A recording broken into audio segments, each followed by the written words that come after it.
बच्चों, let's read the question. The question says directions in the following question. A statement of assertion is followed by a statement of reason. Mark the correct choice as option 1, both assertion and reason are true and reason is the correct explanation of assertion. Option 2, both assertion and reason are true and reason is not a correct explanation of assertion. Option 3, assertion is true but reason is false. Option 4, assertion is false but reason is true.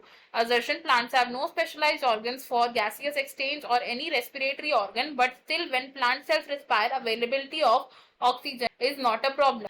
Reason: each part of plant is well adapted to take care of its own need. Assertion statement में कहा गया कि plants के पास respiration के लिए, gaseous exchange के लिए कोई भी स्पेशल ऑर्गन नहीं है, लेकिन जब भी प्लांट्स रेस्पायर करते हैं तो ऑक्सीजन की अवेलेबिलिटी एक प्रॉब्लम की तरह एक्ट नहीं करती है। रीजन स्टेटमेंट में बताया गया कि हर प्लांट पार्ट को अपनी नीड्स का ख्याल रखना अच्छे से आता है। तो इस क्वेश्चन में हमारा की कॉन्सेप्ट होगा रेस्पिरेशन इन प्लांट्स। तो प्लांट्स जब रिस्पायर करते हैं, they take in oxygen and ये कार्बन डाइऑक्साइड का रिलीज करते हैं। रेस्पिरेशन की जनरलाइज इक्वेशन क्या है? It is C6H12O6। ये कंबाइन करता है with 6 molecules of oxygen and क्या फॉर्म होता है? 6 molecules of carbon dioxide plus 6 molecules of H2O and energy form होती है। अब प्लांट्स जब रेस्पिरेशन करते हैं तो उनके लिए कोई स्पेशल ऑर्गन नहीं है for gaseous exchange. Plants have no special organ for gaseous exchange. However, plants में कुछ स्पेशलाइज्ड सेल्स प्रेजेंट होते हैं जैसे कि स्टोमेटा एंड लेंटिसेल्स जो होते हैं हमारे length shape cells on the back of trees. अब ड्यूरिंग रेस्पिरेशन ऑक्सीजन की अवेलेबिलिटी एक प्रॉब्लम नहीं है। Oxygen availability is not a problem.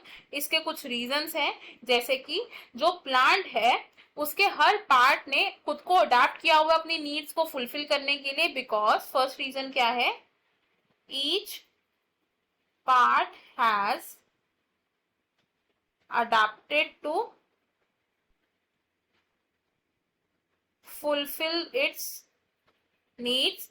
Second reason क्या है कि प्लांट की रेस्पिरेशन के दौरान कोई भी ग्रेट डिमांड्स नहीं होती है। No great respiratory demands, which means जो स्टेम, रूट्स एंड लीव्स हैं ये जनरली रेस्पायर करती है ऑन अ लो रेट, लेकिन ड्यूरिंग फोटोसिंथेसिस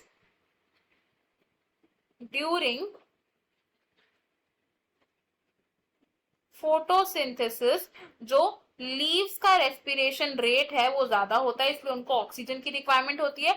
लेकिन तब भी वो एक प्रॉब्लम की तरह एक्ट नहीं करता, बिकॉज ड्यूरिंग फोटोसिंथेसिस ऑक्सीजन का रिलीज हो रहा है। O2 इज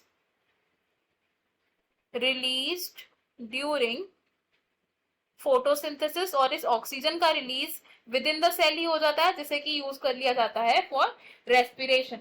तो हमने यहां से क्या देखा कि जो असर्शन स्टेटमेंट है हमारी वो करेक्ट स्टेटमेंट है एंड रीजन स्टेटमेंट भी करेक्ट है एंड रीजन करेक्टली एक्सप्लेन कर पा रहा है असर्शन को। तो हमारा ऑप्शन 1 करेक्ट हो जाएगा, option 2, option 3 and option 4 wrong होंगे। इस क्वेश्चन में हमारा फाइनल आंसर है option number 1। I hope you have understood it well. Best of luck. Thank you.